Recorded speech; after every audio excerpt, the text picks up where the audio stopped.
Day 99, verses 18 and 19, the Stillness. Namaste and welcome to Gita 360. Previously, the Gita introduced the discipline of meditation.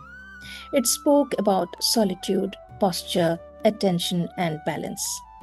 Each instruction has been preparing the seeker for a particular state of mind. Now it begins to describe what that state looks like and provides one of the most famous visual descriptions of focus in the Gita. When the completely disciplined mind rests steadily in the self alone, free from longing for all objects of desire, then a person is said to be established in yoga. This verse marks a shift from practice to experience. Until now, the emphasis has been on what the seeker should do. Here, the Gita begins to describe what happens as those practices mature. Ordinarily, the mind is rarely at rest. It moves constantly from one thought to another, from one desire to another, from one concern to another. The mind remains outward looking, searching for fulfillment in circumstances, possessions, achievements, or future possibilities.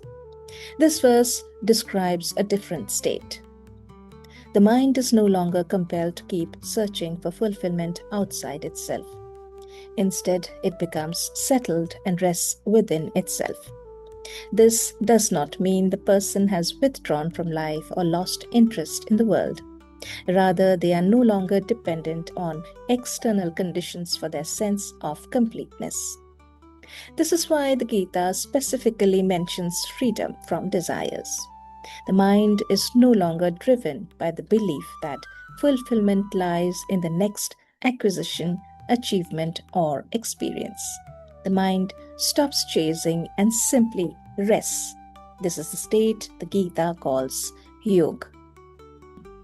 As a lamp in a windless place does not flicker, the disciplined mind of a yogi remains steady in meditation on the divine. Imagine a small flame on a candle.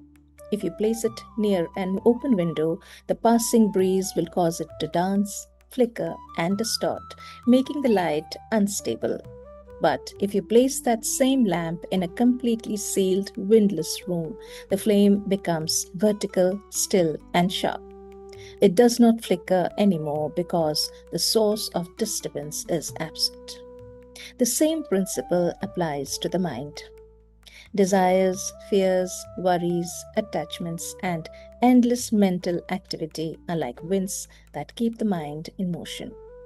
Mind trained through consistent discipline is no longer easily disturbed by these passing currents. The disturbances gradually lose their hold and the mind becomes quieter and steadier. Imagine trying to light a lamp outdoors on a windy evening. No matter how steady the flame itself may be, every gust causes it to flicker. The movement is not coming from the flame, it is coming from the conditions around it. Similarly, many of us try to remain calm while allowing countless distractions, worries, and desires to pull our attention in different directions. We allow every worry, desire, criticism, and distraction to pull our attention in different directions. Then we wonder why our focus is fractured, why we feel emotionally drained, and why clarity is so hard to sustain. We think the solution is to try and stop the wind, yet life rarely remains free from difficulties for very long.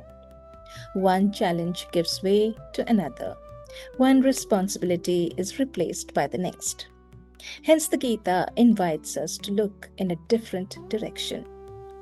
The flame does not become steady because the world around it has become perfect. It becomes steady when the disturbance affecting it begins to quieten. The same is true of the mind. We cannot remove every challenge from life. We cannot eliminate every uncertainty or guarantee that events will unfold exactly as we wish. but we can gradually become aware of the reactions, attachments, and habits of thought that keep the mind in constant motion. The Gita suggests that peace is not something we manufacture. It is something we begin to notice when the forces disturbing the mind lose their hold. The stillness was always possible. The winds simply had to settle. Thought of the day. A flame becomes steady when the wind subsides. Pause for a moment today and reflect.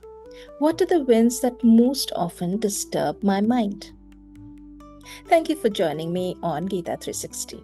May we become a little more aware of the disturbances that keep the mind in motion and a little more patient with the process of letting them settle.